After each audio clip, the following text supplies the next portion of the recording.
Hey, what's going on everybody? Commander Crane here, and we are back with another Pioneer deck tech, and today we're going to be talking about Grixis Wizards in Pioneer. I'm very excited to talk about this list today. As always, at the end of the video, let me know in the comment section below, what do you think about this deck? Is there a specific wizard that I should have put in this deck that I did not? Or do you have suggestions for upcoming videos? Just let me know in the comment section. Okay, so for those who are not longtime viewers of the channel, I've always really loved Wizards in Pioneer. I've always been a huge advocate for getting more support just in general. And I guess you could say that Wizards did get a pretty good boost. It's a card that I'm not 100% sure how good it's going to be in Pioneer, but obviously everyone knows what card it is. It's Dark Confidant. This card is a long-time Modern All-Star. It was one of the best cards really in the format for a very long time. It's fallen out of favor, and now it is returning, or I guess coming to Pioneer and returning to Standard. So is Dark Confidant going to be good? I'm not sure. What deck is it good in? I think it could be good in this deck. So this is the true inspiration for this deck. But let's go and hop into the actual full deck list here. So Wizards, we're playing 16 Wizards in this deck. So we're playing 4 copies of Soulscar Mage and 4 copies of Delver of Secrets as our main 1-drops. Soulscar Mage is pretty self-explanatory just because it sees play in a number of different decks in the format. Delver of Secrets is very, very good though. I've always loved Delver of Secrets. I used to play it a lot in Pauper, and the card is just really sweet. I mean, sure, it starts off as a 1/1, but hey, you reveal an instant or sorcerer from the top of your deck, all of a sudden it's a 3/2 flyer, and it's just going to start beating down our opponent. So definitely a huge fan of Delver of Secrets in this deck. Fits the theme, just synergizes with the deck really, really well, and it's just an awesome card. And then we're also playing 4 copies of Dark Confidant. The other Wizards that we're playing 3 copies of Jace Vryn's Prodigy and 1 copy of Kitsa Otterball Elite. So Jace Vryn's Prodigy, just a really, really good card in general. You know, obviously you got like the Merfolk Looter there, transforms into the Planeswalker, which is very, very good as well. And then Kitsa is just a really good card. I was very high on this card when it first came out in Bloomborough, and I'm happy to be able to feature it again. I did do like an Is It Wizards Burn list a while ago, and I played a few copies of Kitsa in that deck as well. But yeah, Kitsa, just a really, really good card, and it's a wizard which fits the entire theme of the deck. Okay, naturally, we're playing Wizards. We're going to have a whole bunch of instants and sorceries to go with this deck. So let's go and go over all of the non-creature spells. It's really just a, you know, like the best of Grixis spells for the most part in the entire format. But we were playing 4 copies of Thoughtseize, 2 copies of Spell Pierce, and 2 copies of Burst Lightning as our main 1-drops. So Thoughtseize and Spell Pierce are pretty self-explanatory. Burst Lightning, I'm mostly playing this just because we're like this weird like mid-rangey tempo deck, and sometimes with Burst Lightning, you know, we can kick it in the deck. It's not completely ridiculous, but a lot of it's I wanted burn spells that can take out early creatures and also go for the face. You know, if we have a few Transform Delvers, all of a sudden we're beating down our opponent. It's going to feel really bad if we have like a Torch the Tower in our hand and we're not able to take out our opponent because obviously Torch the Tower can't go to the face. So I wanted something that could really hit anything, and Burst Lightning fits that bill very, very nice. We are also playing 4 copies of Fatal Push because Fatal Push is amazing just in general. And then we're playing 2 copies of Make Disappear and 2 copies of Molten Collapse. Make Disappear, I think, is really just the best, or I guess the best, most consistent 2-mana counterspell that we could play in a deck like this.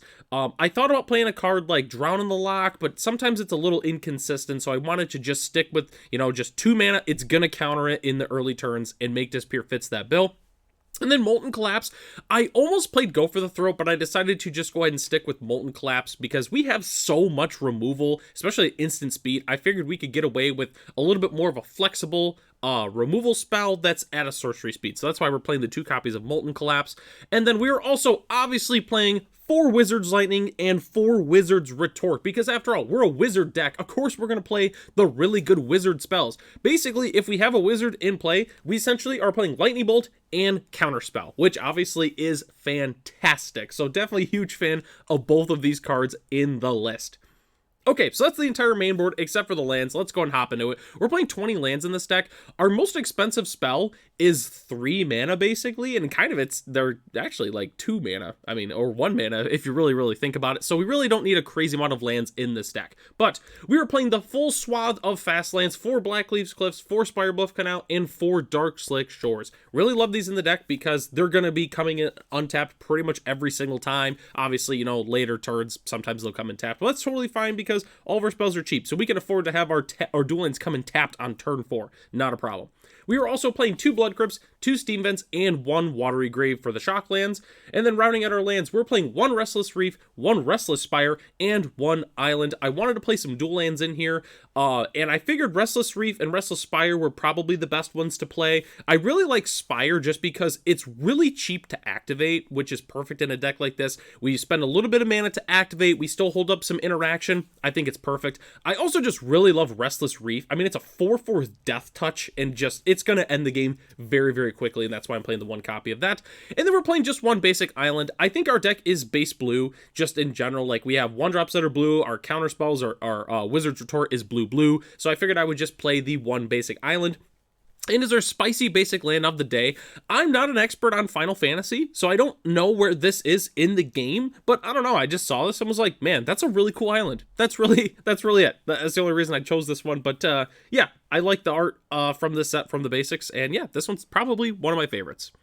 Okay, so the next thing we have to hop into here is the sideboard. As always, I love to mention my sideboard probably looks different than your sideboard. This is just a general guide as to what you should play in your sideboard. If you want to go ahead and change things up, feel free to go ahead and do that. There's nothing wrong with that. This is just personally what, based off what I run into playing Paper Magic as well as Magic Online and Magic Arena. All right, so starting off, we're playing 2 Grafdigger's Cages and 2 Damping Spheres. Sideboard all-stars, just in general. There's a number of different decks that these cards can shut down. Grafdigger's Cage, obviously decks like Is It Phoenix, as well as Selesnya Coco. Really any Coco decks, this is great against. Damping Sphere, good against all the different Spellslinger decks, and then you also got like your Is It Phoenix decks that's good against, your Lotus combos, your Nykthos decks, just a number of different decks in general. We're also playing 2 copies of Unlicensed Hearse. It's Graveyard Hate, and I really thought about playing, what's the name of it? Leyline of the Void. The problem is with Dark Confidant, I don't feel like taking 4 damage when we play Leyline of the Void, so that's why I'm playing Unlicensed Hearse in this deck instead. We're also playing 2 copies of Duress and 2 copies of Into the Floodmaw. Both these cards are fantastic. Also, I totally called Into the Floodmaw being a good card. When I put this in this deck, I realized, oh my gosh, it's $6 a piece for an uncommon. Yeah, that's right. I knew this card was going to be good in this format, and no one was really ever talking about it. But anyways, we are also playing 2 copies of Aether Gust, 2 Brotherhood's End, and 1 Kolaghan's Command. Aether Gust, good against, red and green decks in the metagame. Brotherhood's End, I chose to play just because it's a board wipe, but I wanted to play it over Anger of the Gods because of the amount of Kori Steelcutters that are currently going around in the metagame. So we have the option to destroy all artifacts with mana value 3 or less. And then the one of Kolaghan's Command, it's just a really good utility card, does a number of different things, but also destroys an artifact, which again, Kori Steelcutter is everywhere. So very happy to play a card that can definitely shut down Kori Steelcutter, which this deck can definitely struggle with if we do not answer it, if we don't counter it right away. Okay, so the next thing I gotta talk about here is the tips and strategy for this deck. It's a relatively straightforward deck. You put some wizards in play, we kind of tempo out our opponent, and we take them down. But there's 2 things I want to mention with this deck if you're looking to play this. Okay, so the first thing is Delver loses its wizard typing when it transforms. It becomes a human insect. So make sure if you're going to, like if you need to use a Wizard's Lightning, for instance, this is probably the only opportunity or time this is really going to come up. Just make sure you know with Wizard's Lightning, like if you want to destroy your opponent's, let's say they got a block or something like that, or you're going for lethal damage or something like that, make sure you Wizard's Lightning in your upkeep. It's very important. I guess that also goes for Wizard's Retort. Keep in mind that if you only have Insectile Aberration in play, your Wizard's Retorts are gonna cost 3 mana. So just keep an eye out on that. I've seen a lot of people play Wizards and they play Delver Secrets. It transforms and all of a sudden they forgot it, and then it completely affects the entire game. So keep that in mind.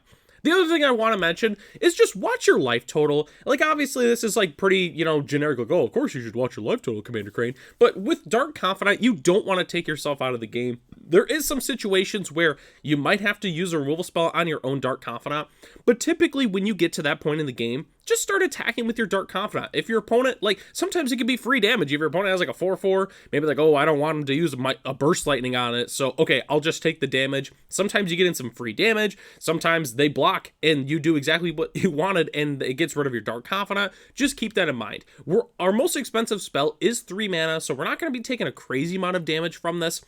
But just keep that in mind with Dark Confidant, especially if you're playing against like Burn. Like if you're playing against a super heavy aggro deck, you might want to sideboard these out just because it might be awkward if you take a whole bunch of damage. So just keep that in mind with Dark Confidant. Obviously, you know, that's the pros and cons is you're going to draw a lot of extra cards, but sometimes you're going to take, well, actually a lot of the time, you're going to take some damage with this. So do keep that in mind if you are playing Dark Confidant.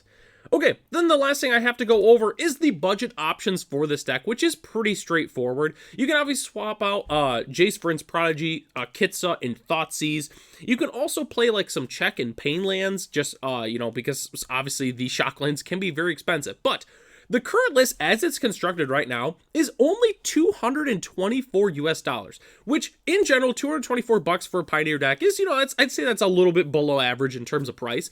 But the cool thing about this, it's a 3-color deck. Like, if we're playing a 3-color deck for a little over $200, that is absolutely insane. But I was able to get the budget list down to $96 US.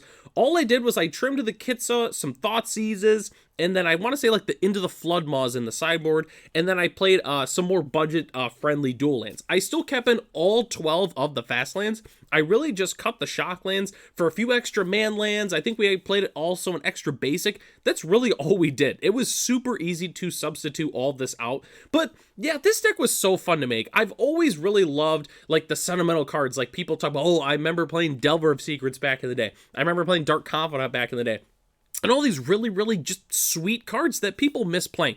And I'm happy that Wizards of the Coast is fantastic with the reprints, and they are starting to print all these cards that people love to play back in the day, back into Standard, as well as make them Pioneer legal, which is just awesome. It really makes me happy that they do that, and Dark Confidant is the most, obviously, recent, addition, and it's fantastic. I'm happy that it's here. Let me know in the comment section below if you plan on playing Dark Confidant in Standard or Pioneer, or your thoughts on it in the format in general.